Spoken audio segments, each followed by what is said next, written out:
Bismillahirrahmanirrahim. Viewers, you are watching EBE Forum with Dr. Waris Ali. So आज हम जो discuss करेंगे, हम इंटरव्यू सीरीज़ का हम नेक्स्ट लेसन डिस्कस करेंगे और उसमें आपको मैं पॉसिबल आंसर बताऊंगा कि जो कि ऐसे क्वेश्चन जो कि इंटरव्यू में मोस्टली पूछे जाते हैं और पर्टिकुलरली बिगिनर्स जो हैं वो इन क्वेश्चन से अवेयर नहीं होते और वो एक्यूरेटली उस चीज़ को आंसर नहीं कर सकते. तो हमने अब इन चीज़ों का ख्याल रखना है कि जब ये क्वेश्चन पूछे जाएं तो हम इंटरव्यूअर की रिक्वायरमेंट के अकॉर्डिंगली उनको आंसर करें और इस तरीके से आंसर करें कि वो हमारी पॉजिटिव ट्रेट्स को भी रिफ्लेक्ट करें. समटाइम हम इस क्वेश्चन पूछा जाता है कि क्या आप प्रेशर के अंदर काम कर सकते हैं. तो हम क्या करते हैं, हम सिर्फ आंसर देते हैं जी यस जी मैं काम कर लेता हूँ.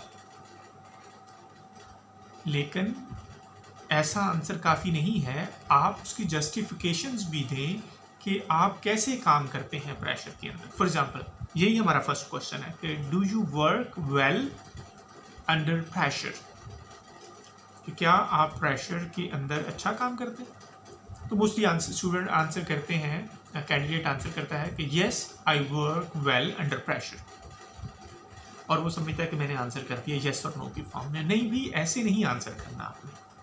आपने उसके साथ आर्गूमेंट्स भी बिल्ड करने हैं, एविडेंस देने हैं हो सके तो. अदरवाइज आर्गूमेंट आपने ज़रूर बिल्ड करना है कि भी मैं कैसे प्रेशर के अंदर काम करता हूँ.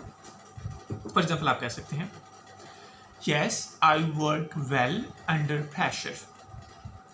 I always set deadlines for myself and this helped me to accomplish my job before the deadline or before the stipulated time period.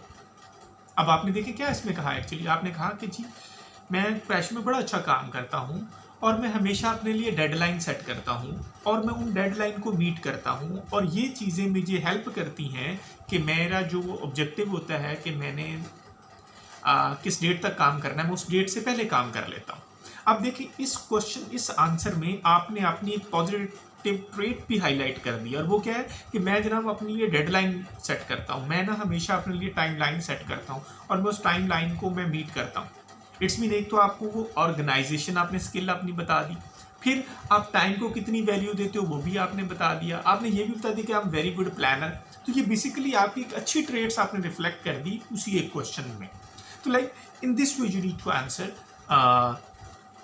this question, that how do you work under pressure. Second है कि सब इसी से मिलता जुलता question कि आप अपने टाइम को कैसे मैनेज करते हैं. और या दूसरा do you manage your time well. इसका भी सम टाइम बच्चे इसी तरह के आंसर कर देते हैं कैंडिडेट्स कि yes I work well, I manage my time very well. Again this is not enough. भाई आप इसमें ना थोड़ा सा चेंज करें और क्वेश्चन को इस तरीके से आंसर करें कि वो आपकी पॉजिटिव ट्रेट्स को रिफ्लेक्ट करे, आपकी पॉजिटिव लाइक एट्रीब्यूट्स जो हैं, आपकी स्किल जो है वो उनको हाईलाइट करे. That is like way to win the interview. तो आप कह सकते हैं कि yes I think I manage my time well. फिर आप बताएं because I never missed my deadline. अब देखिए आप तो टाइम के बता रहे हो कि मैंने कभी डेडलाइन मिस नहीं की जी. And I always set deadlines for myself and I try to meet those deadlines. अब आपने देखी, आपने आपको कैसे साबित किया कि मैं अपना बड़ा टाइम मैनेज करता हूँ. जी मैं कैसे मैनेज करता हूँ, मैं अपने लिए जो डेडलाइन सेट करता हूँ और मैं उन टारगेट्स को मीट करने की कोशिश करता हूँ. इस तरीके से मैं अपना जो काम है वो विद इन जो रिक्वायर्ड टाइम है उसके अंदर मीट कर लेता हूँ. Like in this way you can answer this question. एक और इम्पॉर्टेंट क्वेश्चन जो कि मोस्टली पूछा जाता है इंटरव्यू में कि how do you make important decisions. तो आपने इस क्वेश्चन को भी जब आंसर करना है तो आप उसको लाइक बड़े अच्छे तरीके से मेरे ख्याल में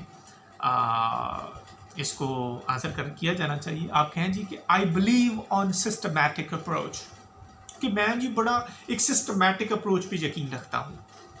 and I make important decision by examining all the facts और details and consider the pros and cons of each decision and then I make a decision.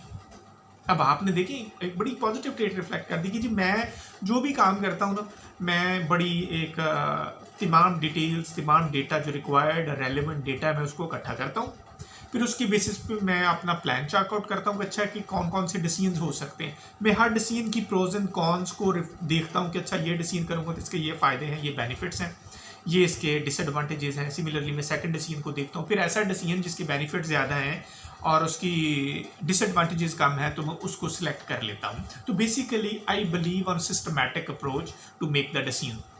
अब देखें, आपने उस क्वेश्चन को बड़े अच्छे तरीके से आंसर कर दिया, आपने अपने आप को रिफ्लेक्ट कर दिया, I am very logical person. आपने ये भी रिफ्लेक्ट कर दिया कि भाई मैं डिसीजन करने से पहले ऐसे नहीं जस्ट कि based on the opinion of few individuals I am making the decision और I am making the decision based on my judgement और whatever I came to my mind तो I am making the decisions.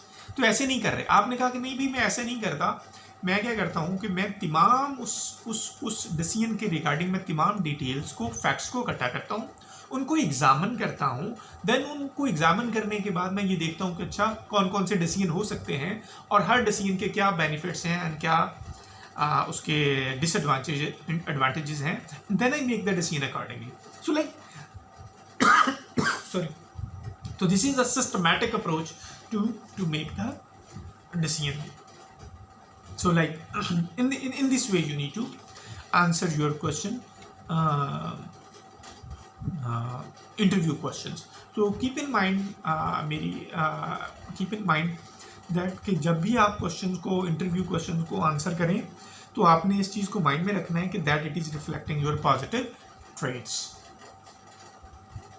I hope you have enjoyed this video.